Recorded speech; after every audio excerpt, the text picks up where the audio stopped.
once I put my shoes on, it's go time. I'm not a punk. We're not taking it off after that.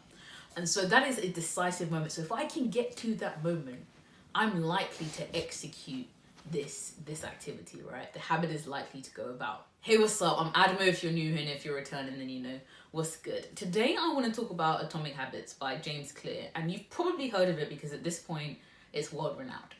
But I think what it does so well is not only unpack what habits are and why they're so important in cultivating the life you want, but he takes you step by step on how to adopt good habits and how to remove the bad ones from your life.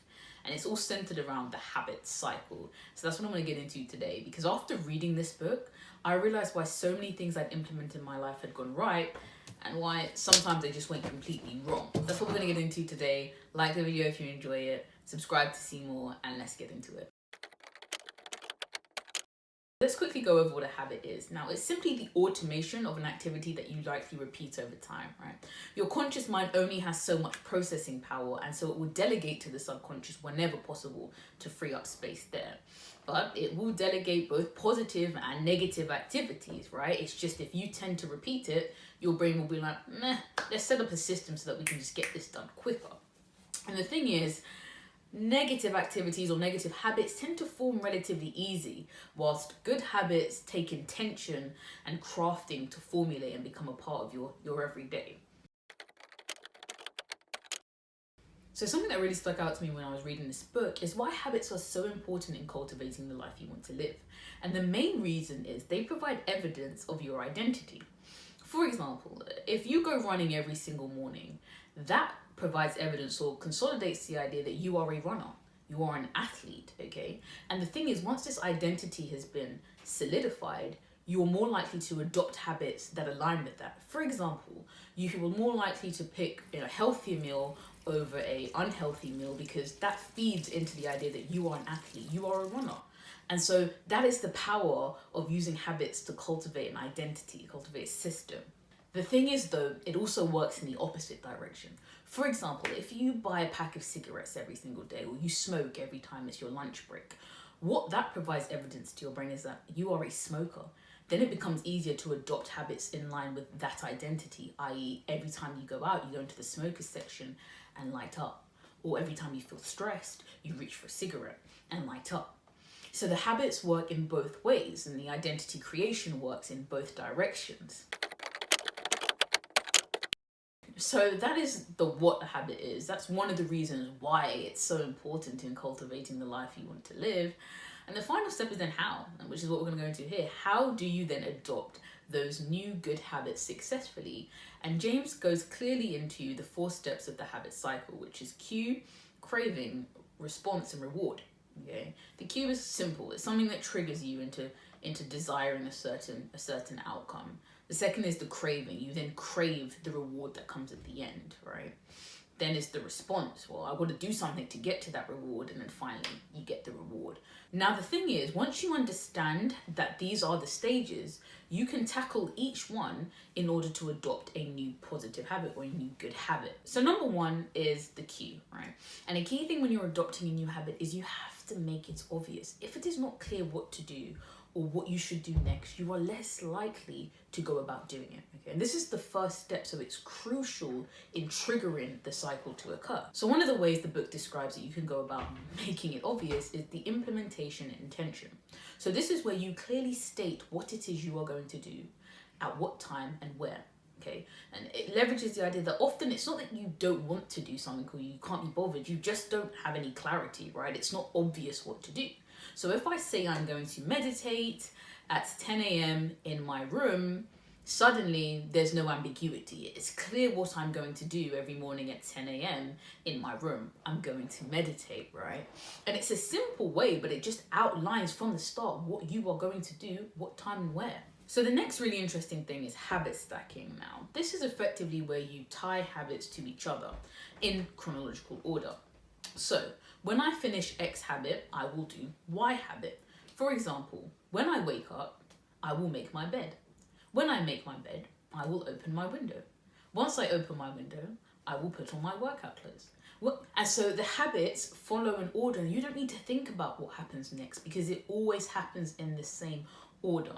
And this is, I think, a primary reason why I always start exercise at the beginning of my day. Because for me, it's really easy to progress after this. So the start of the day for me is exercise. Then I have to shower. Then once I shower, I have to eat because I'm hungry. And then once I eat, I sit on my desk and either do work or study. And the process is the same every single time. And it was the same when I was studying. It's the same now that I'm in my internship. The process remains the same. There's no ambiguity. I know what comes next in my day. The final way is to design your environment so that the cue to do the habit is obvious. For example, I want to drink more water, right? There are several rooms in my house where water is visibly there, it's present. In the room that I study in and in the kitchen, because y'all, I'm always in the kitchen. Like, fridge every second. But as soon as I walk into the kitchen, I can see them on my water filter. I'm instantly prompted to drink some water. I sit on my desk and I look slightly to the left and I can see my water bottle. I'm prompted to drink the water. Number 2 is the craving. And here the key to adopting a new habit is to make it attractive, right? I need to desire this thing in order for me to actively pursue stage 3. Now, a key way to do this is what's called temptation bundling. So you bundle an activity that you like doing with an activity that you need to do, but it's pretty difficult. So for example, I wanted to get into running during quarantine, but I'm not a really big fan of running in itself. It's not the type of exercise I usually do.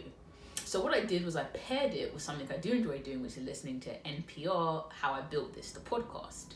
And suddenly, the whole idea of going running looks a lot more attractive because I'm going to get to listen to one of my favorite podcasts whilst I do it.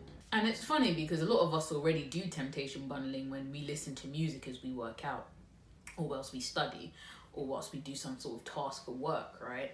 We bundle what we need to do with what we love to do. So the second way you can make a habit attractive is to join a culture or a group where that particular habit is already the norm, okay? And this leverages the idea of the group and the power of the group and acceptance. It's why people join a running club or join a study club or, join a book club, okay? Because in you pursuing this activity, you become part of the group, you gain acceptance from it. And it's something that I kind of want to leverage more.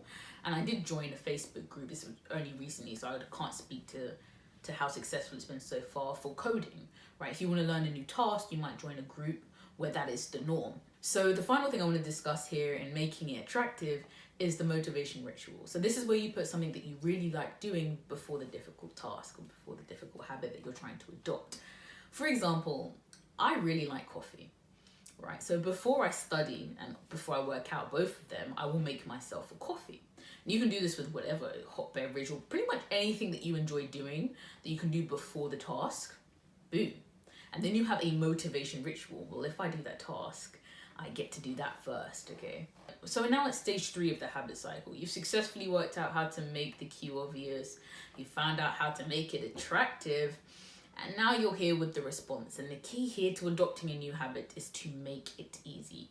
Humans will take the path of least resistance more often than not. So the more steps you put between you and this new desired habit, the harder it's going to be to adopt the habit. So how do you make it easy? Well, one way the book discusses is to reduce the friction. For example, if you want to work out every morning, lay out your workout clothes in advance, right? That way, when you wake up, you don't have to rummage through here. Where's my sports bra? I don't know where the trainers are. Now you're getting all stressed and you've basically broken the fluidity of the habit cycle. You want to make it as smooth as possible, as frictionless as possible. If you want to study more, get your study materials out in advance the night before so that when you wake up or when you go to sit at your desk, everything's ready to go. It's easy. The second way is to prime the environment for that habit. And this is one of my favorite ones because it removes the idea that you have to be motivated to do things all the time because your environment is just conducive with the habit anyway, so it's just easy to do. For example, I kind of got out of the habit of reading simply just because things were just occupying my time and I slipped out of my daily reading habit. And then by accident, I basically go to sleep and I read with my Kindle. I'm lazy, and so when I make my bed, I kind of just leave the Kindle there and make the bed around it. But that means now when I get back into bed, the Kindle is already there. And then it's easy to just pick it up and read a few pages, which turns into a few chapters, right? And that actually leverages 2 of the steps because it's also a cue. I get into bed and the cue to read is already there, right? The Kindle's looking right at me. And obviously it's making it easy because if I had to get out of bed to get a book to then read, I'm probably not going to do it. I'm probably just going to think, you know what, it's not going to happen. It's like if you want to eat more healthily, like you want to snack on carrot sticks as opposed to Kit Kats. Well, if I think about it, and now I have to go downstairs, I have to peel the carrot, I have to cut the carrot, I have to make the hummus to go with it. It's all sounding really long when the time comes. But if I've got it prepped in advance, and the environment is prepped for that activity, for that habit, just do it. It's just a lot easier to do it. Another way that is proposed to make it easy is to master the decisive moment, right? This is the moment where the next step is just inevitable, right?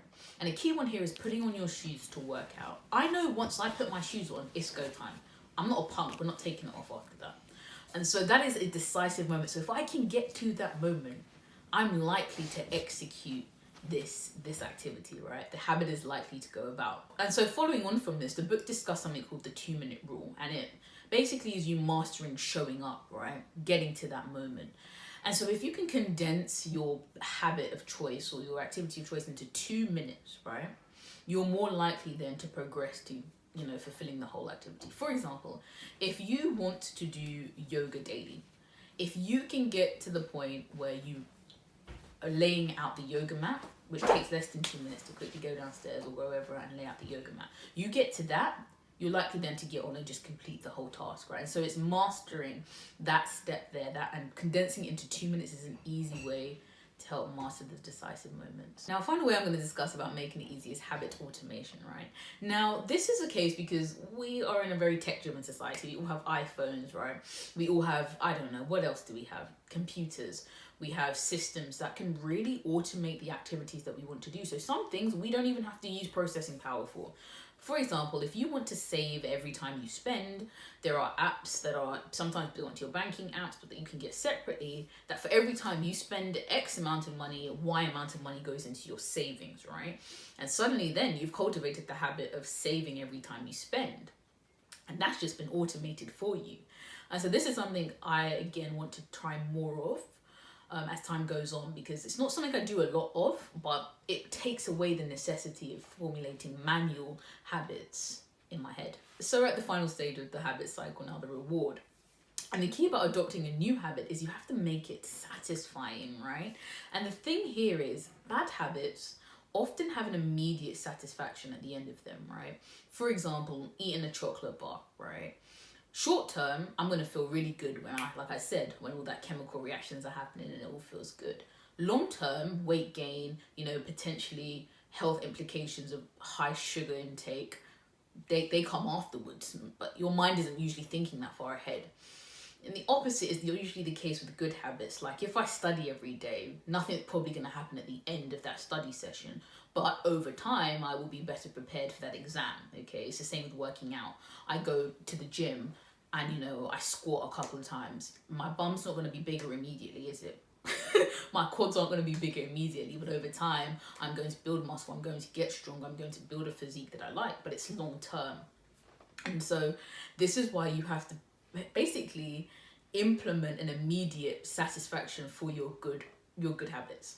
Now, one way that you can introduce that satisfactory element is to track your habits. Now, humans like to see progress. We like to see ourselves moving forward, and that's simply what tracking leverages. So every time you go for a run, if I get to tick it off, it feels good, right?